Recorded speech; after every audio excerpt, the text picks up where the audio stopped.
Hi, I'm Dave, welcome back to my channel. Today we're making a video I never want to make. A few days ago I saw my chain was a little bit slack and I thought I need to adjust that. But on my way home the chain jumped off and went down on the outside of the sprocket, locking up my rear wheel and wrecking quite a lot. So we'll be showing you not how to adjust the chain, but how to remove the rear wheel, adjust the chain, change your front and rear sprockets, change the chain, and change your centre wheel hub as well. Before we get started, I want to give a big shout out to Bowen's Motorcycles in Chatham. They are an excellent local Kawasaki dealer. I always get them to my MOTs for my bike and go to them for general advice and help. They're brilliant, they're always friendly, they've got a lovely new showroom. I'll give you details for them in the description below. Can't recommend them enough. Really good people. And they've also got a YouTube channel. I'll post a link to them there as well. The reason why I'm so happy with what they've done is they gave me the part numbers for what I needed to get, because some of them were quite difficult to find. This is the central hub that I need to replace, and I managed to get this on eBay. It's a relatively standard component because it's on the Kawasaki Vulcan, the Ninja, and a few other models of Kawasaki bike as well. Now I'm hoping the internal rubbers are fine, as it's only the outside casing where the chain came off and chewed it all up, and I might have needed to replace my bearing. So a second-hand one on eBay was great. A new one was quite expensive, but if you're not happy to do all the work yourself, get down to your local dealer and get them to do this for you, because this is going to be more work than one normally would want to do on their bike. This is the rear sprocket we'll be using to replace. It's a new one. I got it as a set with the front sprocket and did chain. Now I'm hoping I've got the right sizes. It doesn't matter if you do get a different gearing ratio, it'll just either give you more power or better top speed. This is a 46-inch rear sprocket and this is a 15-inch front sprocket. The did chains are the ones that are recommended by Kawasaki, so I went for one of these. Now they also recommend that you use a rivet master link, and to be honest with you, I can't be bothered to go through the hassle of getting a rivet tool and riveting it and checking to make sure all the alignment of that. I'm just not going to bother. These chains last a year or two.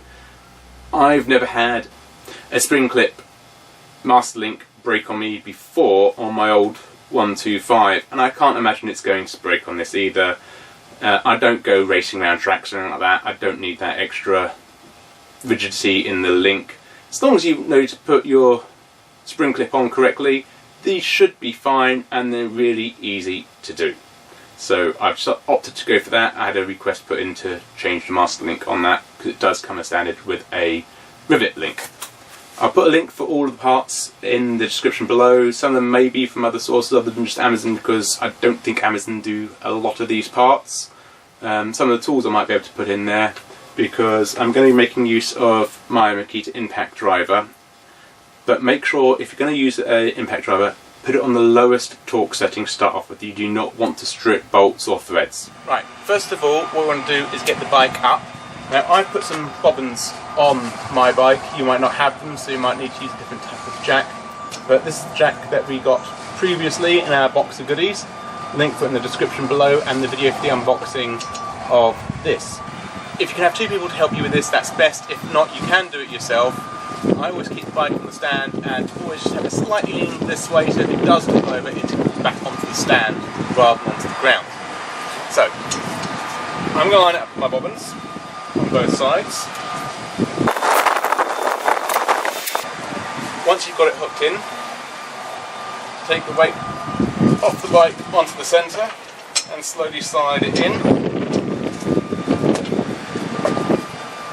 making sure that you are still in the centre. Push down and the bike will lift up and rock onto your stand. Now you can continue by taking off the cover of the rear wheel nut. What we've got to do is we have to remove this split pin and then undo this nut and the nut on the other side, and then pull this axle all the way out, and we'll be able to take the wheel off to then get to this hub assembly. To get this split pin off, we will first of all use some long nose pliers, bend it as straight as possible, push it out, pull it out. Now these do split, so you may need to have some replacements at hand. They don't last forever. You can use them a couple of times, but most people tell you just to throw it away after the first use. I've taken this one off 3 times now. We have a 22 nut on the off side of the bike and a 28 on the near side. So you just want to crack the pressure of the nut. Get round, hold the other spanner. Now you may need to get a torque wrench to undo these. And when you do it back up, make sure you look at the torque settings so you can get it to the right tension. Now, as we're taking the wheel off, it would be nice if you could have the chain already off the wheel. As this isn't a split pin chain, I have to get an angle grinder and cut the chain. Or, as it's stretched enough, I'll be able to just loosen these off, retract these, which we'll need to do anyway because the new chain will be shorter. And I can just pop this straight off. So I'll be doing it that cheating way. To adjust your chain adjustment settings, you need to have 2 12mm spanners, and when you adjust the chain, make sure you get it even so the wheel is straight. Okay, we're just going to want to loosen this nut off as we're going to be taking this all the way in. So just get your finger in there and really spin it straight up. And now you can retract this bolt, and we're going to want to do the same on the other side as well. When you do eventually get the axle out and the wheel off, be careful with these as you've got your markers on how to adjust your chain. So you want to make sure you keep this in the right orientation just to make sure you get that correct when you put it back on. Because if you put it sideways, it's not going to help you at all. It might not matter if you put it upside down, but try and keep it the same way it came originally with the bike. Okay, now we've got the rear brake assembly off, and we can now try and remove the chain. I'm just going to lift it up and just shim it over to the edge, rotate the wheel, and now that'll just pop off, which is exactly what happened, which is why it all locked up.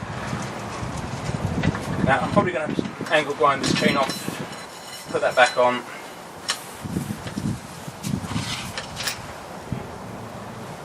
What we're going to have to do is now get an angle grinder and cut this chain so that we can get it off as it's looped around the whole frame of the bike. So we will actually need to break this chain. Right.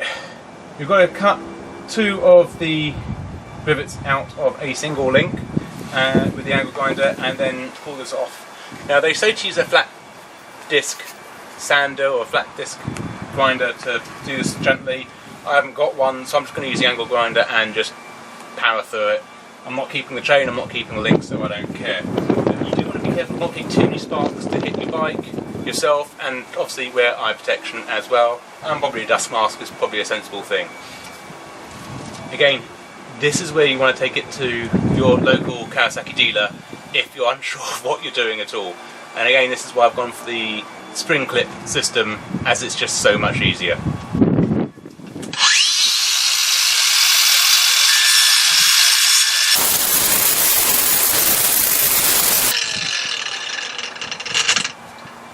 If you're wanting to keep the chain, you probably want to take much more care of that.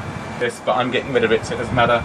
Now I've just got to force this off and break the chain completely, pull that out, and then I can pull the chain off the bike. So I want a flathead screwdriver and a bit of brute force and ignorance. Let's get a screwdriver in there, force it behind the link, and just start pulling it off. Now again, this is where you're going to have a chain breaking tool where you actually push the rivets out, which would be nice and easy if I had it, but I don't have one. Right, got the front half off at last. Now we've got to try and get the back of it out. Just give that a whack and it will come out. Again, if you had a chain removal tool, that will come out very nicely. They're the washers, or O-rings. 2 on the front, 2 on the back. You don't need to worry about those because you're not going to keep them. And now we've got our very mucky chain off our bike. You can use the wheel to pull it all the way through and out.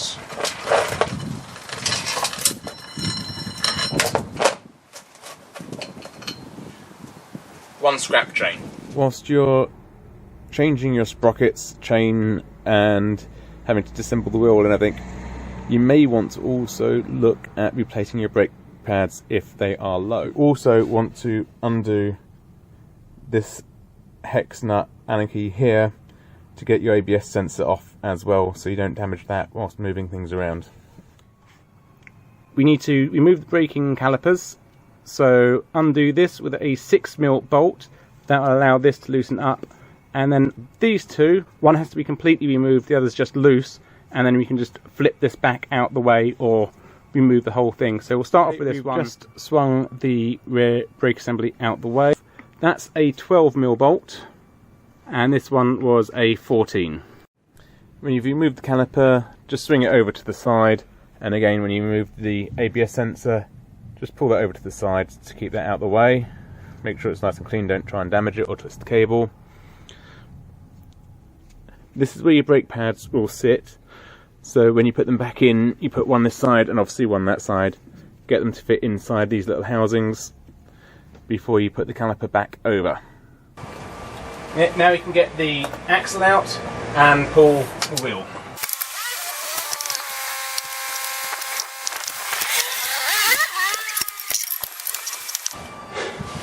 Keep a note of where your bushes come from, and also be careful about the ABS sensor. You may want to unbolt that first.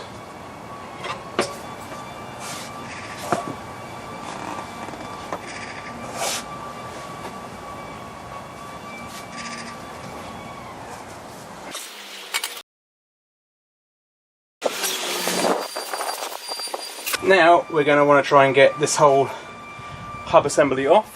Right, now rest your knees on the wheel, and you're going to try and keep wiggling this, and eventually it should come out. You may need to use a hammer and persuade it.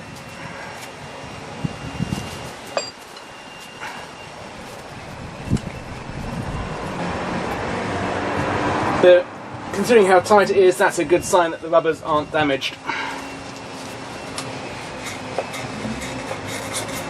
Just keep wiggling side to side, up, down, and there we go.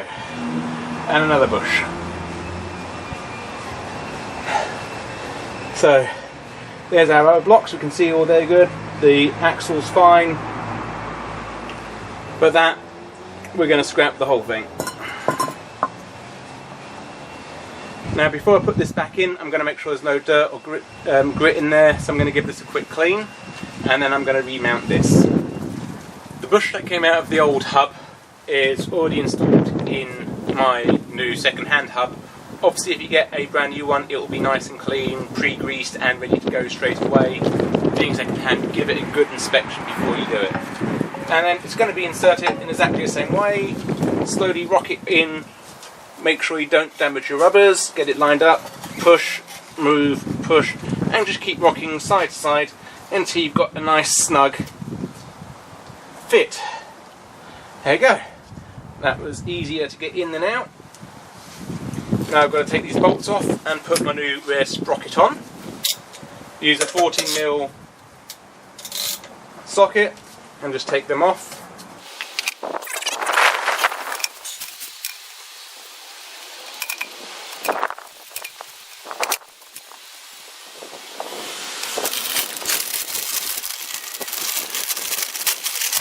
Now, nice new sprocket, compare it to the old one, and we can definitely see there is definitely some difference in the teeth. Ironically, my old one looks quite good. I'm surprised at how good my old one looks. But we'll put the new one on, and I'll keep that as a spare sprocket, as there's nothing wrong having an emergency spare. Just place that on, pop the nuts back on.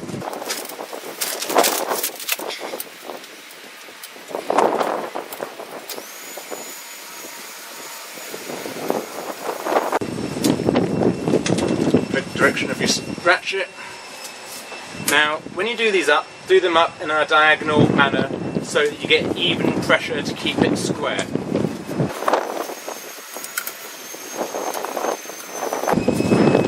wanted to use an impact driver on this bit, you can, but again, have it at a lowest torque setting so you don't over torque them, and then torque them by hand.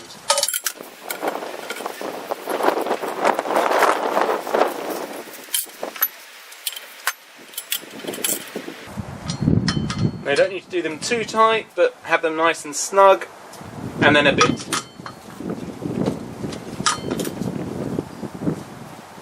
And then back round again in the star pattern.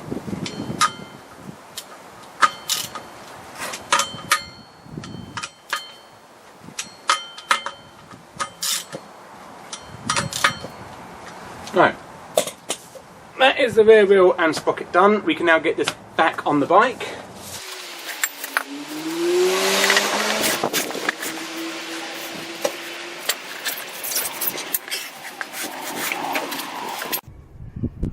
Before we put the bush back in, give it a quick clean so you get as much dirt of it as possible.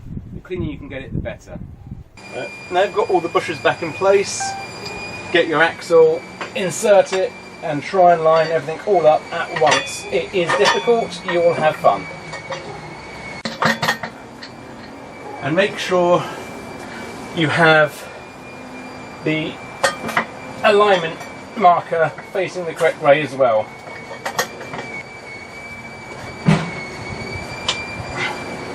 Right, now we've got that back on, put your spacing washer on, and just do this loose, as we're going to want to adjust this wheel and have as much adjustment as possible when we're putting the new chain back on. Redo your brakes, get that back on now. Want to swing the brake assembly back over. Try not to get any grease or dirt inside your caliper or between the pads and disc. Just wriggle it on and then slide it back into this caliper. Be very careful of your rubbers, you don't want to be damaging those. Once you line things up, you'll be able to put your pins back through.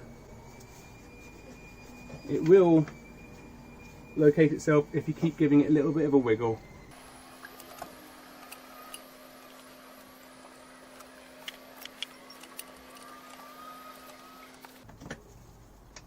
If you do get grease and oil on your disc, try to avoid it, but it's not the end of the world if you do. Just make sure you properly degrease it afterwards so that you have working brakes when you finish.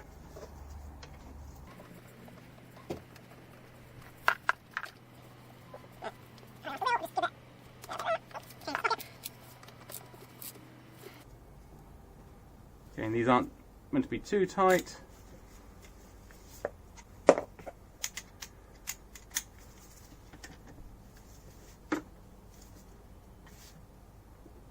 But just snug them up. There you go. We can adjust those again later, but for now that's all holding on, and it's giving us plenty of play so that we can adjust the wheel alignment.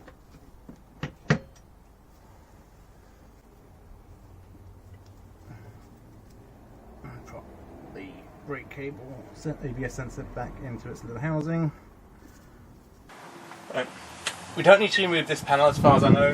It's this bolt here and this bolt here, both of which are 8, but you will need a very small socket to fit in there. So I had to go through some extra bits to try and find a small enough socket to fit.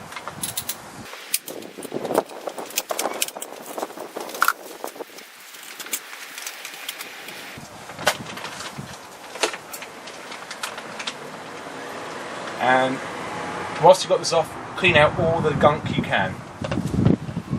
Oh yeah, my front sprocket looks a nicely chewed up front sprocket. That's going to be nice to replace. I've quickly popped the old chain back on. I should have done this the other way around, because you don't want to put strain on the engine.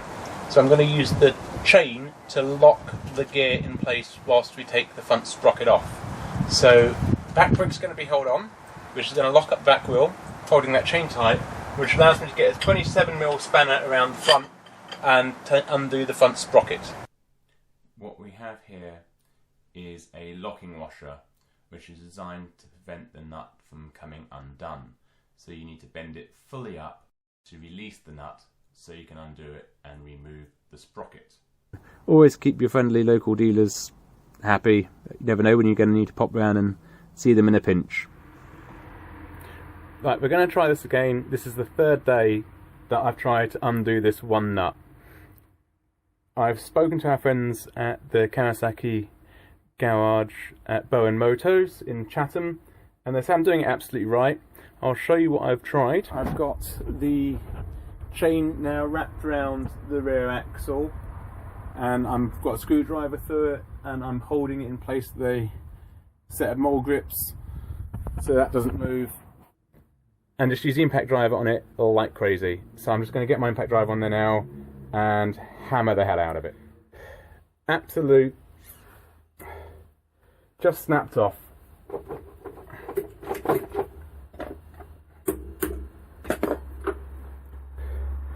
My impact socket is now absolutely finished, shall we say.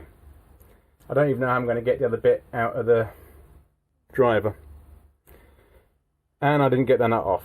So I'm going to have to put this back together and take it to our friends Bowen Motos and get them to do it for us. Well, Kawasaki dealer, to the rescue. Right, we'll just quickly fit the new chain.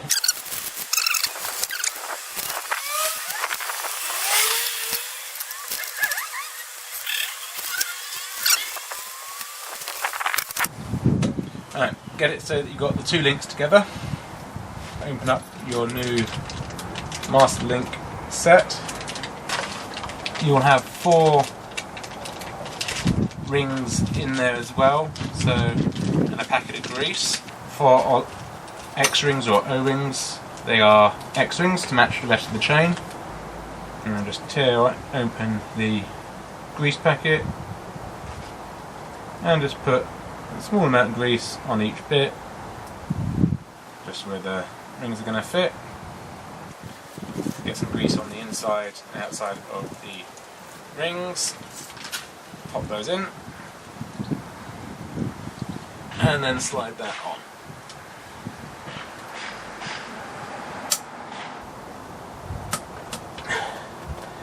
Get it all the way in. Get your next 2 X-rings.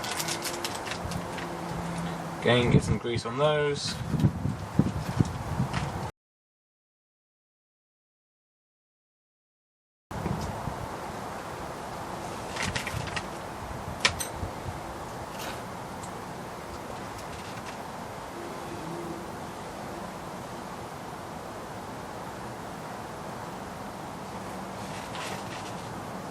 Now we've got our faceplate.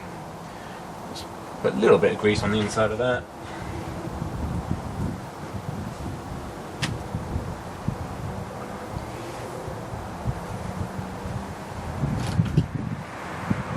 Pop it on.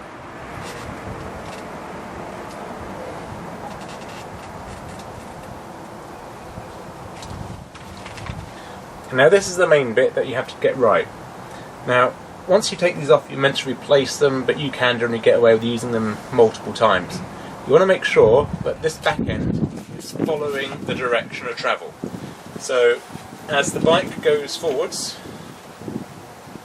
the wheel is going to come this way, pushing the chain like that.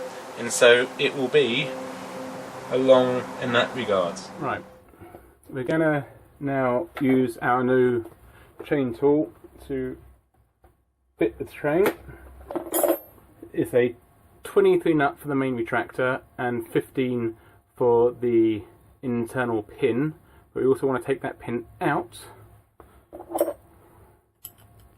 which is another 15mm. Just want to loosen that off because we're not breaking the train or pushing out the rivets.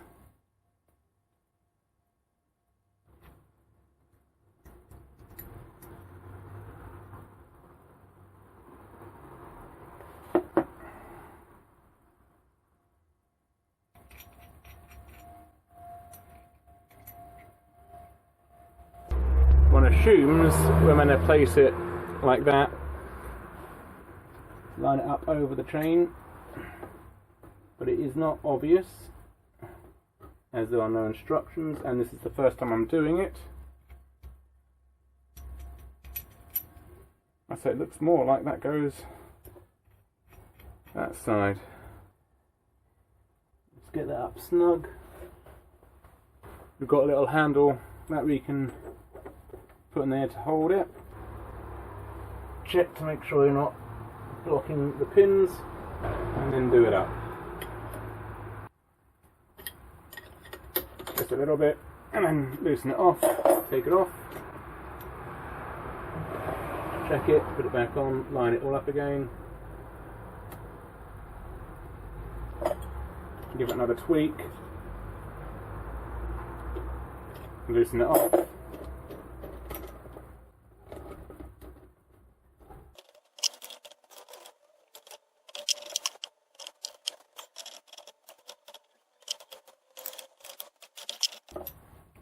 Right, that might be tight enough that I can get the clip on, get some pliers in place, and squeeze it on. Because you've got to make sure that is fully on, otherwise it can come off. It is important that you make sure this is right.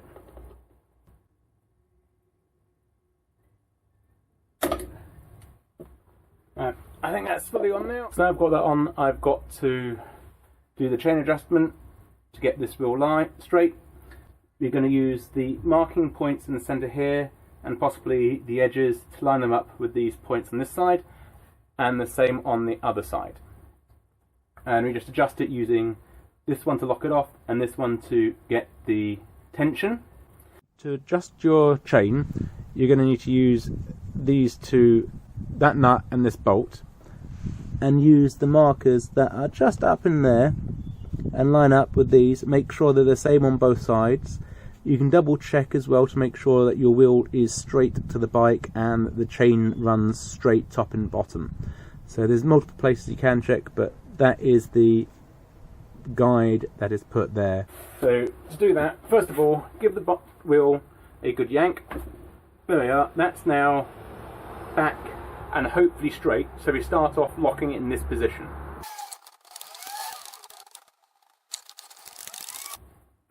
Now just quickly test how tight the chain is. Probably do that a tiny little bit, so we'll just double check now, see if it's straight. 1, 2, 3.5. Now to lock it off, you're going to want two 12mm bits. One to hold it in position, and one to tighten the locking nut up.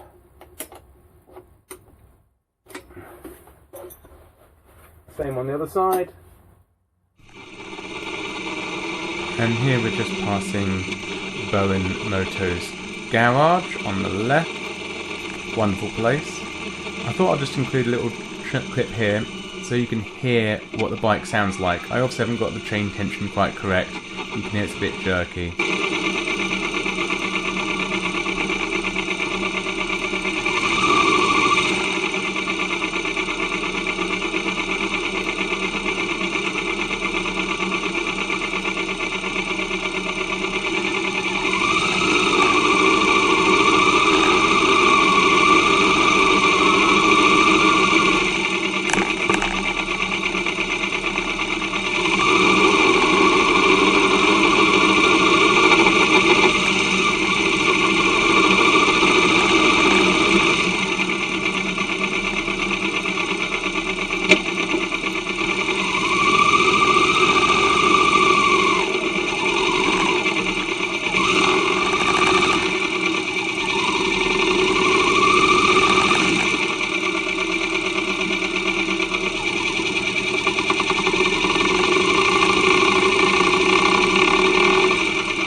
The Kawasaki 650 twin engines of the sprocket nut is particularly tough.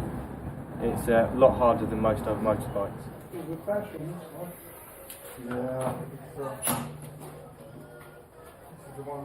Yep. Now that just took seconds. That took me 2.5 days. Obviously your impact driver is more powerful than my Makita. Oh, yeah, you can't beat them Milwaukee, can you? Wow, that was easy. 800 Newton meters of torque that. Yeah, I was thinking I went and got the right impact driver that will do everything. Yeah, 12. Alright, yeah.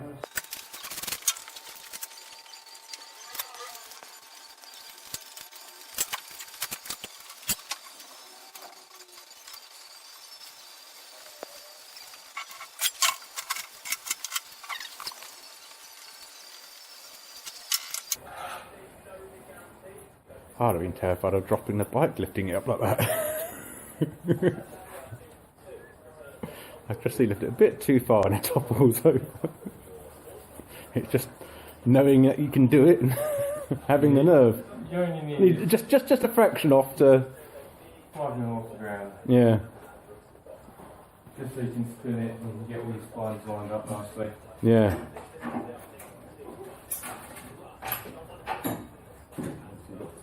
And being able to lift it by the silencer, that's...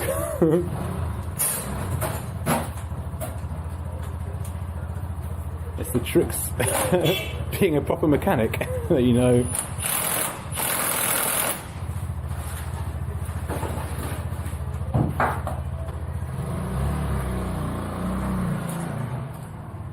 I'm not going to be able to get that undone again, am I? Not in a hurry, no. He's done it uptight again.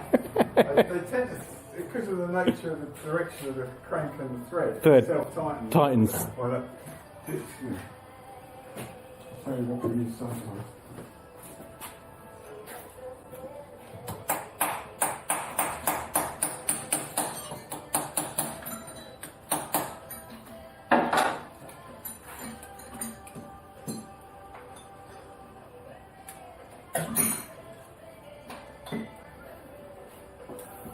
That can't come undone by locking it on like that. Sometimes we use punches, you know, And just give that a whack in the centre and then... crack it, or to at least shock it, you know. Yeah. Then they come out, you know. You normally put a punch just on like the edge here, and give it a good whack. It just puts a little indent that just releases the pressure. Yeah. So then it's easier to undo. Do. But these engines are notoriously difficult. 'Cause it's the same as the Ninja, isn't it? Yeah, Ninja, 3650, the old R6F, the R6N, and they just, like I said, they're pretty tight. Sometimes you can't get them undone, you have to split the nut. Replace the nut, yeah, they're that tight sometimes.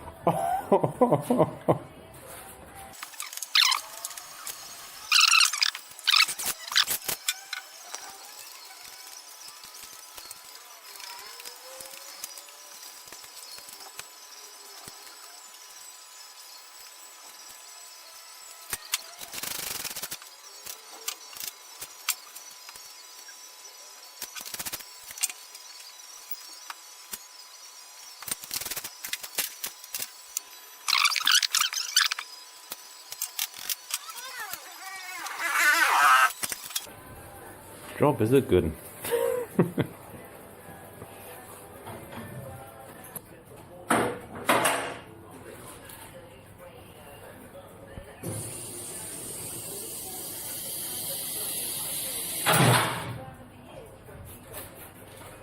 Nice. Thanks very much, guys.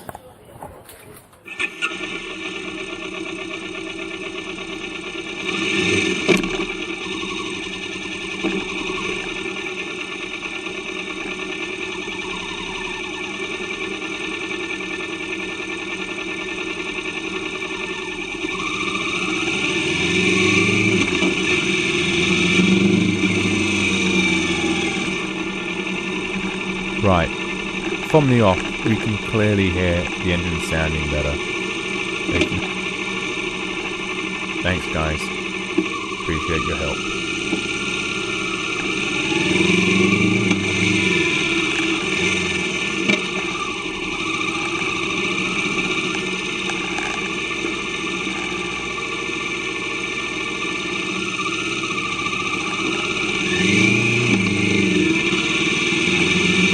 Already I can feel a difference in the performance of the bike. So so much smoother, so much quicker, far better acceleration.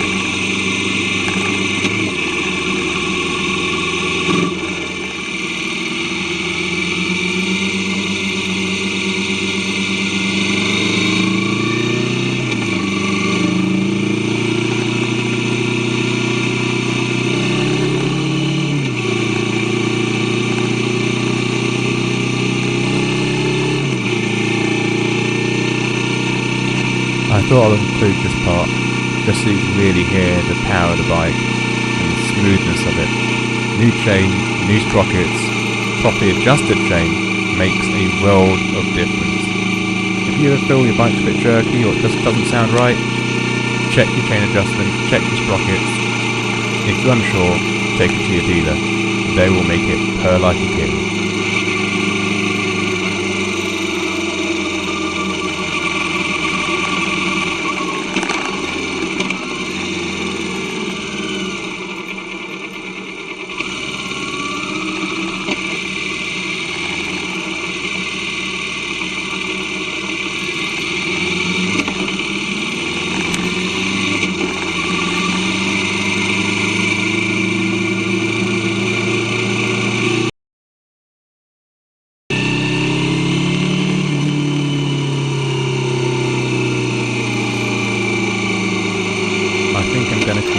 Bend of doom, as this is where the chain came off and started the whole process. Literally, right here is where my chain came off last time. Thanks to Kawasaki dealership in Chatham, Bowen Motos. You guys were an absolute lifesaver. I couldn't have done that. Tools just weren't powerful enough, but yet the tools are too powerful for the spline adapter. So without that, I would have been without a bike until I got someone to either pick it up or come down. So you guys, absolute lifesavers. Thanks a lot to you. And all I can say is to everyone out there, if this is something you want to do yourself, be prepared for a heartache. The Vulcan, the Ninja, a lot of their 2-cylinder 650 range all use the same engine, same setup, and that front sprocket is known to be an absolute sob to get off. So I suggest don't even bother trying, just get it down to your local dealer. They'll do a bang up job real quick, look after the bike, look after you. Obviously now with COVID at the moment, you might not be able to sit in a nice warm building and get some coffees and biscuits, but depending on the branch you might be able to, I don't know. I was lucky enough to do the filming for you guys, and hopefully we can do some more in the future with them. Do hope you enjoyed the video. If so, give it a like, thumbs up, comment and subscribe. As always, take care. Bye for now.